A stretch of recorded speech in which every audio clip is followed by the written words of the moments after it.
Hello বন্ধুরা, আসসালামু আলাইকুম। কেমন আছেন আপনারা? আশা করি ভালো আছেন। তো আগেই আপনাদের বলেছিলাম ইউক্যালিপ্টাসের কাঠ দিয়ে কাজ করার জন্য, কারণ ইউক্যালিপ্টাসের কাঠগুলো খুব ভালো হয়। ইউক্যালিপ্টাসের কাঠ দিয়ে কাজ করলে কাজের ফিনিশিং হয়। দেখেন কেমন লাগতেছে, কাজগুলো করতেছি অবশ্যই জানাবেন এবং ভিডিও শেষ পর্যন্ত দেখবেন। আর ভিডিওটি অবশ্যই শেয়ার করবেন আমার স্বার্থে, কেননা আপনার ভিডিও শেয়ার করলে এখান থেকে লোকজন দেখতে পেলে আমার কাজ হবে, বা আপনারা যারা এই ধরনের কাজ করবেন আপনাদেরও কিছু শিক্ষণীয় বিষয় থাকে এর মধ্যে।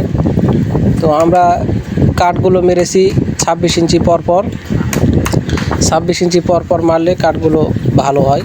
এবং আপনারা যারা সিমেন্টের টিন ব্যবহার করবেন তাদের জন্য আরও ঘন কাঠ মারতে হবে। তো আমরা এটা হচ্ছে 12 ফিটের সাইজ, এটাতে দিচ্ছি হচ্ছে 5 লাইন বাটাম।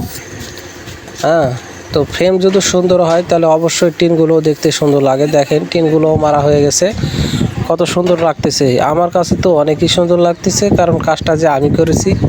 আপনাদের কেমন লাগতেছে অবশ্যই জানাবেন। ধন্যবাদ ভিডিও শেষ পর্যন্ত দেখার জন্য। আসসালামু আলাইকুম ওয়া রাহমাতুল্লাহ।